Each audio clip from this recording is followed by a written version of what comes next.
Observation కూడా ఒక నిమిషం వేణుగారు ఒక నిమిషం నాగభూషణ్ గారికి నాగభూషణ్ గారు ఇప్పుడు ఈ రోజు రాజకీయ ఒక్క నిమిషం వేణుగారు జీవితంలో ఒక్క నిమిషం ప్రజలకు ఎప్పుడు సత్యమే చెప్పాలా. వేణుగారు ఒక్క నిమిషం మీ మాట కొనసాగింపే పుల్లారావు గారి అబ్జర్వేషన్ ప్రకారం నాగభూషణ్ గారు మీకే ప్రశ్న. ఈ రోజున జగన్మోహన్ రెడ్డి నేను అధికారంలోకి రాబోతున్నాను, బడ్జెట్ ఎంత ఉంది, ఇప్పుడు ఈ బడ్జెట్లో ఇంతకు మించి చేయలేము, మనం ఏదైనా ఎక్కువ హామీలు ఇస్తే కూడా అది ప్రాక్టికల్గా సాధ్యం కాదు అనేటువంటి ఒక ఫీలింగ్తో కాన్ఫిడెంట్గా తాను అధికారంలోకి రాబోతున్నాను అన్న ఒక నమ్మకంతో ఈరోజు మేనిఫెస్టో తయారు చేశాడు అని ఎందుకు అనుకోకూడదు? ఏదో ఇట్లే పెట్టేద్దాం ఏది కావాలంటే అది ఇప్పుడు 60,000 ఇచ్చేది 1,00,000 2 లక్షలు చేద్దామని చెప్పి ఎందుకు చెప్పకుండా ఉన్నాడు అంటే దట్ మీన్స్ ఆల్రెడీ ఆయన అధికారంలో వస్తారని కాన్ఫిడెన్స్ తో ఉన్నాడని చెప్పి ఎందుకు అనుకోకూడదు? మురళి గారు ఒక 2 నిమిషాలు నా టైం ఇవ్వండి. మీరు చెప్పండి. జగన్మోహన్ రెడ్డి గారు మనిషికి రోజుకి ₹1,00,000 ఇస్తున్నా ఓటేసే పరిస్థితి లేదు సార్. ఇవాళ ఎంప్లాయీస్కి సిపిఎస్ అన్నారు, అది అయిపోయింది, దాని గురించి మాట్లాడే పరిస్థితి లేదు. సరే అంతకు ముందున్న ఫిట్మెంట్ కంటే నేను ఎక్స్ట్రా పెంచుతాను. ఎంప్లాయీస్ అందరూ కూడా వాళ్ళ నన్ను కంప్లీట్ చేయండి సార్. మీరు అడుగుతారు కానీ మీరు చెబుతారు కానీ సార్ మీరు చెబుతారు కానీ ఇవాళ ఎంప్లాయీస్ అందరూ వ్యతిరేకత. రైతులకి టార్పాలిన్స్ కానీ స్ప్రింక్లర్లు కానీ ట్రాక్టర్లు కానీ పవర్ స్పేర్లు కానీ ఏమీ ఇవ్వాల. గత 5 సంవత్సరాల నుంచి 10,000 కోట్ల రూపాయలు సెంట్రల్ గవర్నమెంట్ తీసుకోవాల్సిన డబ్బులు కూడా వీళ్ళు 10% డబ్బులు కట్టాల్సి వస్తుంది, అది కూడా తీసుకోకుండా వదిలేశారు. 2వ పాయింట్. 3వ పాయింట్, ఇవాళ మీరు ఏదైతే జగన్మోహన్ రెడ్డి గారు నేను గ్యారంటీగా వస్తామనే నమ్మకం ఉందని ఆ నమ్మకం లేదు సార్. ఆయన నమ్మకం లేకే ఆయన నమ్మకం ఉండే బడ్జెట్ ఎక్కువ చేసి చూపించలేదు, ఉన్న బడ్జెట్ కి తగ్గట్టే 10 మేనిఫెస్టో పెట్టాడు అని ఎందుకు అనుకోకూడదు అన్నది నా ప్రశ్న.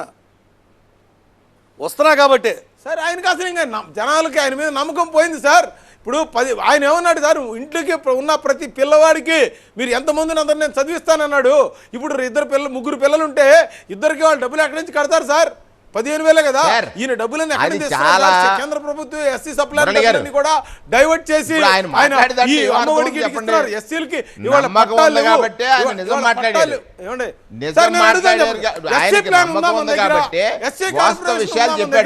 అంటే అబద్ధం చెప్పి అధికారం కోసం అబద్ధం చెప్పి ఏ కార్యక్రమాన్ని అమలు చేయని వారికి అంటగాగిన వాళ్ళు ఇప్పుడు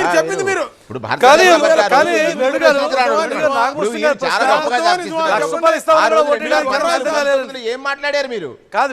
మాట్లాడింది 100 హామీలు చెప్పాము అంటున్నారు. కానీ నాగభూషణ్ గారు అంటారు మాట ₹1,00,000 ఇస్తామని కూడా ఓటేయడానికి సిద్ధంగా లేరని. అది రేపు వాటర్ డిసైడ్ చేసి నాగభూషణ్ గారు నేను కాదు డిసైడ్ చేసేది.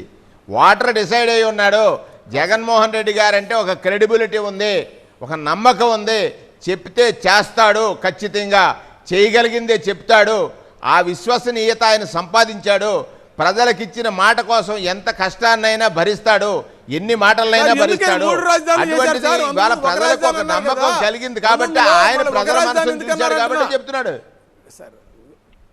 వేణుగారు ఏమండి రాజధానిలో మోడీ గారు వచ్చి పాసిబుల్ లడ్డు ఇచ్చారని మన కొలీగ్ పార్టీ వాళ్ళు మాట్లాడారు కదా. ఏమంటే అది కూడా అసెంబ్లీలో చెప్పారు కదా. 5 సంవత్సరాలు ఉన్నారు కదా, మీరు 5 సంవత్సరాలు ఉన్నారు కదా. మేము దానికి సమాధానం కలల మేడ, రాజధాని కలల మేడ కనేసి ఎవరు చంద్రబాబు నాయుడు గారు ఒక రియల్ ఎస్టేట్ బిజినెస్ చేసి ఆ రియల్ ఎస్టేట్ బిజినెస్ ద్వారా వచ్చే లాభం ఆయన పొందాలనుకున్నాడు తప్ప ప్రజా ప్రయోజనాలు విశాఖపట్నాన్ని మోడీ గారు ఒకే రాజధాని కాదు 3 రాజధానులు అంటే మేము 2019లోనే ఇంటికి పంపించేవాళ్ళు. అమ్మఒడి అందరికీ మాట్లాడడం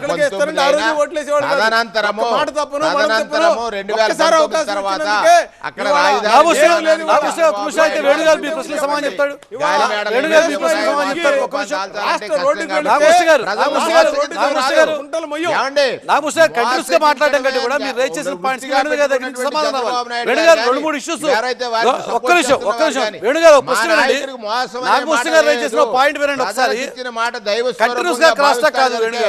జగన్మోహన్ రెడ్డి గారు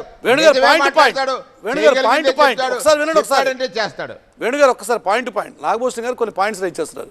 ఒకటి, ఆ రోజు అమ్మఒడి అనేది అందరికీ ఇస్తా, పిల్లలందరినీ చదివిస్తా, మామయ్య గారు నేను ఉంటానని చెప్పారు. కానీ అధికారంలోకి వచ్చిన తర్వాత ఒక్కరికే ఇస్తున్నారు. దానికి మీ సమాధానం ఏంటి? నెంబర్ 2, మద్య నిషేధం అని చెప్పారు. మద్య నిషేధం అని చెప్పి ఒక్క నిమిషం వినండి సార్ నాగభూషణ్ గారు రైజ్ చేసిన క్వశ్చన్లు అడుగుతున్నా. మద్య నిషేధం అని చెప్పారు, నవరత్నాల్లో దాన్ని కూడా పెట్టారు. ఈ రోజు నవరత్నాల్లో అది కనిపించడం మానేసింది. ఏమైంది అది? దాని సంగతి ఏంటి అని అడుగుతున్నాడు. రెండో ప్రశ్న. ముందు ఈ రెండింటికి సమాధానం వస్తే మరో 2 ప్రశ్నలు ఆయన అడిగాడు, వాటి గురించి కూడా అడుగుతాను. చెప్పండి సార్. అమ్మఒడి అనేటువంటి ప్రోగ్రాము జగన్మోహన్ రెడ్డి గారు తీసుకున్న ప్రోగ్రాము. ఈవెన్ ప్రైవేట్ స్కూల్లో చదువుకున్న పిల్లలు కూడా ఇవాళ అమ్మఒడి వల్ల లబ్ధి పొందుతున్నారు. అన్నిటికంటే ముఖ్యంగా ఈ భారతదేశంలో ఉన్నటువంటి ప్రముఖ చట్టాల్లో ఒక చట్టం ఉంది, బాల కార్మిక నిరోధన చట్టం, బాల కార్మిక నిర్మూలనా చట్టం. ఆ చట్టం ఎన్నిసార్లు ప్రయోగించినా కూడా బాల కార్మిక వ్యవస్థ రూపుమాయలేదు.